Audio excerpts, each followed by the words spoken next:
Hello YouTube and welcome to another episode of On the Couch with Civilian Snowman. Now this video is going to be the first in a series that will be spread out over the next couple of weeks, and it's going to be talking about Neil Gaiman's run on Sandman, the graphic novel series or comic book series that he wrote, I believe in the early 90s. It's a series that's been recommended to me by several different people. When I worked for the government, one of the people I worked with was a big Neil Gaiman fan and recommended Sandman, and I never got around to reading it until just now, recently, in the last week or so. And it's basically what I'm going to do, because this is a series that very much to give away too much of a plot would be to really do a disservice to the series. It's one that you really need to discover yourself and appreciate in that way. So what I'm going to do is try and skirt around the important plot points and the specifics of each plot point, and just show you my general thoughts on each volume and some of the artwork and some of the standout stories that won't ruin the rest of it for you. Now basically, Sandman, what I'm going to do is I'm only going to talk about, it's 11 volumes in total. I'm only going to talk about the first 7. I'm actually reading number 8 at the moment, so I'll talk about 8 onwards in other videos. So this is going to be the first 7 today. The first of which is called Preludes and Nocturnes. Now this is very much, you can tell by reading it, this is Neil Gaiman on the leash. This is, when he started working for DC, I think this was the book that actually spawned Vertigo Comics, the label that started releasing Sandman. He was very much, he didn't have complete creative control on this one. And you know that he doesn't, because there are certain things in this book that you can tell have been added by DC. Basically, right, the plot of Sandman, it's not a series that has a narrative, so to speak of. It's very difficult to talk about this. Basically, it's about the character of Morpheus, the Sandman. This guy is the guy who gives us dreams. That old song, you know, Mr. Sandman, bring me a dream, or whatever. It's basically a character who, while you're in bed, he throws sand in your eyes and gives you dreams. His name is Morpheus. He is one of, I believe, 7 endless who are gods or older than gods. They've been around since the beginning of time. There's Morpheus, who is Dream. There's Death, who is in this kind of a punky rocker chick. There's Delirium, Despair, Desire, and Destiny and Destruction. Those are the endless. Those are the gods. Dream is only one of them. And basically he's in control of everybody's dreams. He's in control of the realm of dreams. He has his own realm of which he is the king, and controls dreams from there. So the first book, the first volume, the first story, the first issue is basically about an aristocrat who wants to imprison death so that he can remain immortal. He does a summoning ritual and accidentally imprisons Dream. And I think this lasts about 70 years. Basically, Dream bides his time. He wants revenge. All he can think about while he's imprisoned is revenge. But he's biding his time. The aristocrat who ensnares him actually dies. His son grows up, and Dream wants to exact revenge on the son. The revenge being forever waking for the rest of eternity. So he'll wake up from a nightmare and then be in another nightmare, and then he'll wake up from that nightmare and he'll be in another nightmare, and that's his punishment. So straight away in this issue, Neil Gaiman is setting up the universe in which this story is set, and it's one that I'm very interested in. I am a big fan of literature and fiction and films that focus on the occult, dreamology, demonology, things like this. Christian mythology I find fascinating, and it's very much a series that appeals to my sensibilities. Now, just to give you a quick look at the artwork, I'm going to try and find a spoiler-free page here, so it won't be a moment. Let's have a look. Here, there's one here that really gives you an idea of the artwork. Another thing about this series is I can show you one page of artwork here, but there are many different artists. Some issues have like 3 different artists for that particular issue, so the artwork changes throughout the run. It goes from very realistic drawings to very cartoonish drawings, almost Japanese style art.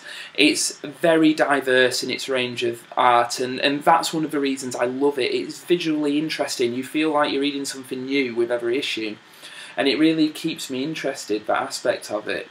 Now, as for Volume 1, like I said, this is Neil Gaiman finding his feet. There are certain panels in this that feature the Justice League, and it's fairly obvious that, you know, DC asked him to tie this into their continuity, and therefore he added the Justice League.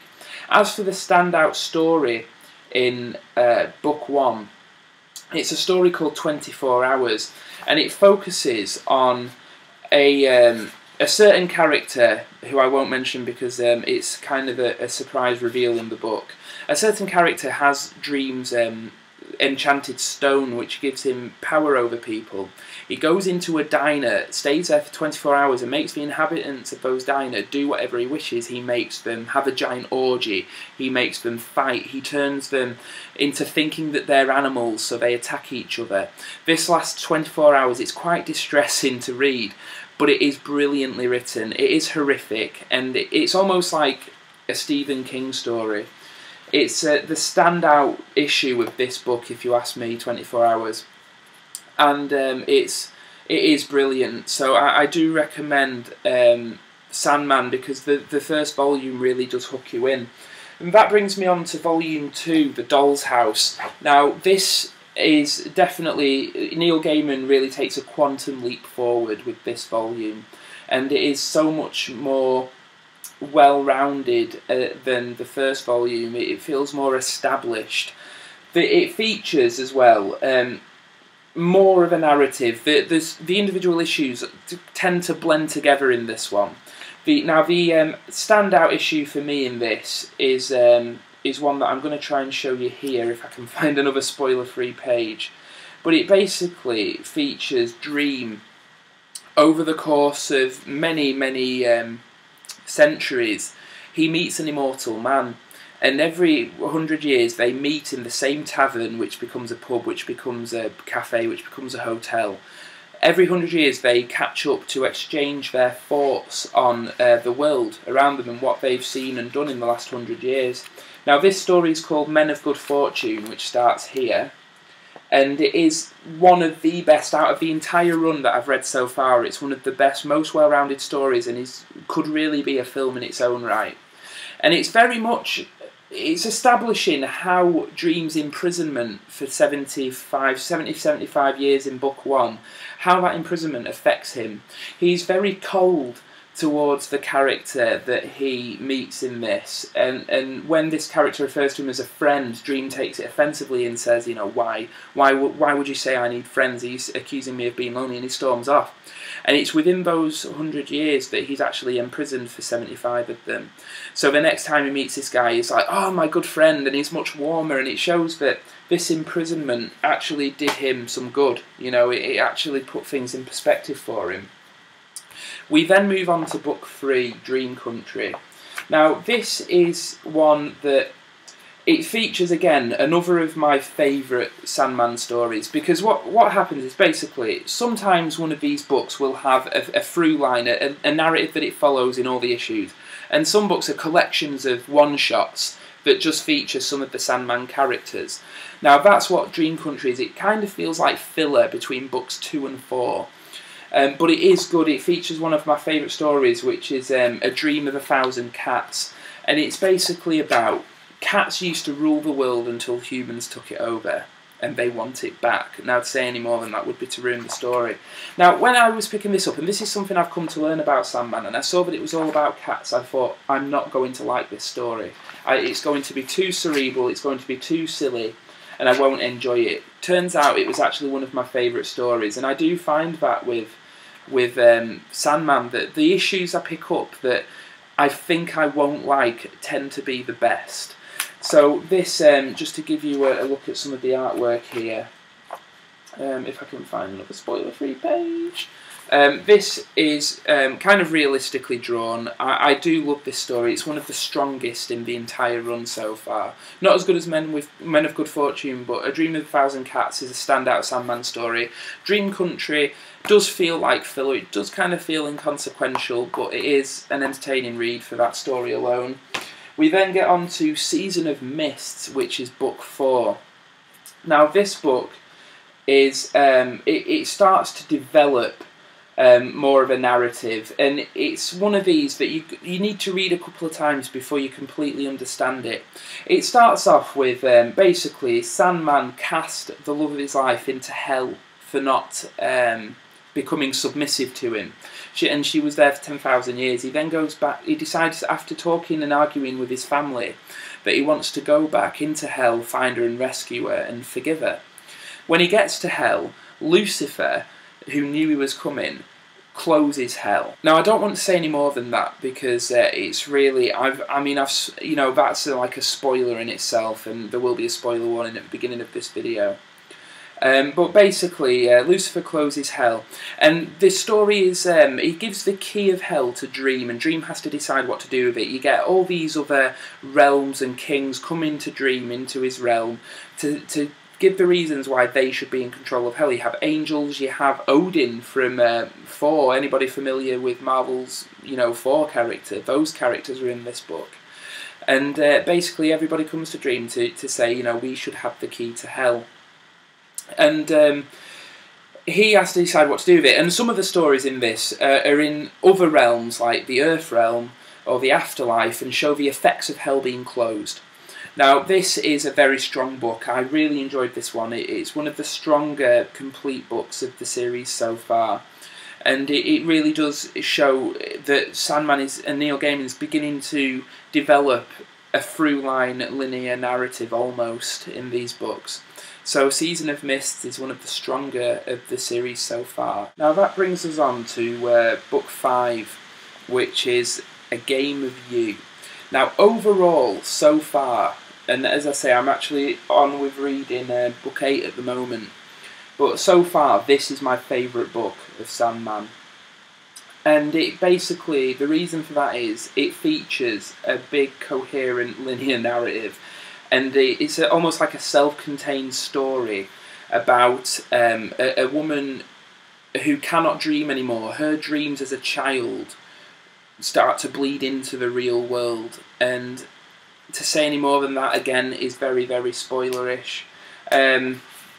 So I'll try and skirt around anything too specific. She's trapped in the dream world, and the inhabitants of her apartment building have to go in and save her. One of which is a girl called Wanda, who is actually a guy who wants a sex change. He's a transsexual who is actually pre-op because he can't go through the operation. So she's called Wanda, without a doubt the strongest character in the book. Now, it really does, I mean, this is a very adult book. It goes into this magical, mystical, fairy tale land of dreamscape, but you know, it really does deal with gender and identity, and it's so powerful and moving, this book. It really is, and the character of Wanda, what Neil Gaiman does with her, is just so moving and touching, and I really did love this book. It is good enough. You could probably pick this up without reading the rest of Sandman, anything before or after. Pick this up and enjoy it. It is amazing. And the ending of this, between the main character and Wanda, is so powerful that I nearly shed a tear reading it. I really did. And just to show you the artwork in this, or at least some of the artwork in this, let's find a half-decent page to show you. It's quite good and disturbing at times. I love this book unashamedly and cannot recommend it enough. Book 6 is called Fables and Reflections. Actually features my favourite cover of any Sandman book that I've seen. And this is basically a series of one-shot issues that do tie together in later issues and later books. So when you're reading it, it seems like they're unrelated, but they do tie them together, so, you know, don't fret. Again, the artwork in this is drastically different over different panels. A really good story in this one is the character of Caesar in ancient Rome pretending to be a peasant, and reason for that is he made a deal with Dream way back when, and has to pretend to be a peasant like every year or so. The artwork in this one's good, if you can see there. Like I said, I can't say too much about this without ruining it, but it is a series of kind of one-shot issues that do tie together, and it is a good book. It's consistently good. And then we get into one of the stronger books as well. This is called, it's book 7, and this is called Brief Lives. Now, this is essentially a road movie. This is, to give you some context, as I mentioned earlier, there are 7 endless, the 7 gods, death, etc., death, dream, etc. The character of Destruction fled from the family, said he wanted nothing to do with it anymore, and he fled, and none of them have seen him in about 300 years. Dream's little sister, Delirium, who is a character you really do grow to love. You can see her here. She's like a young girl who speaks in almost like random tongue, and you can't quite understand what she's saying at times. Delirium decides that she wants to go and find their brother Destruction, and she pleads to Dream, will you please help me look for Destruction? Dream is resistant at first, but agrees to do it because he has no intention of finding his brother. He just wants to move on from the ending of one of his relationships which happened prior to this book.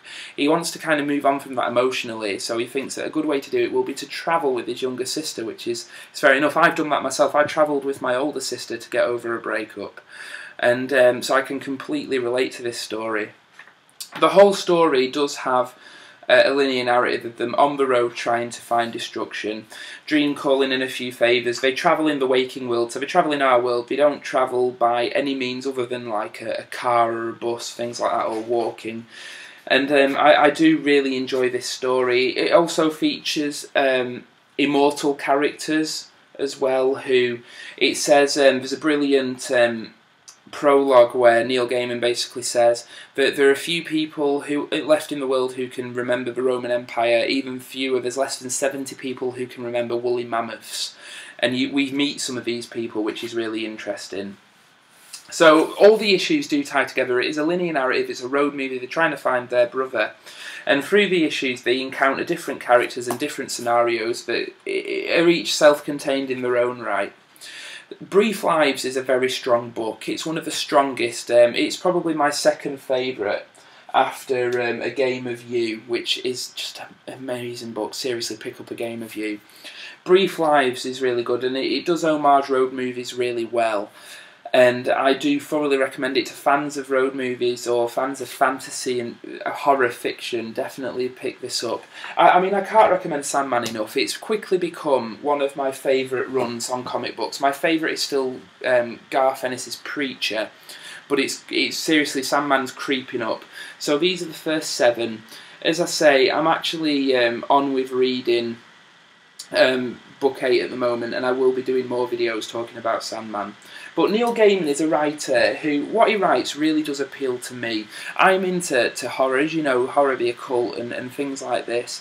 And I would rather read these types of comic books than superhero stuff. I do like superhero stuff, don't get me wrong, I really do like superhero stuff, but I would rather read kind of left of centre stories, and Sandman is a great place to start with that. If you go in with an open mind, it does take some getting into. Book 1, over the course of book 1 you can feel it getting better, you can feel Neil Gaiman finding his feet. Book 2 then is a quantum leap up, features a great story about a convention of serial killers, which I won't go into because that'd spoil it.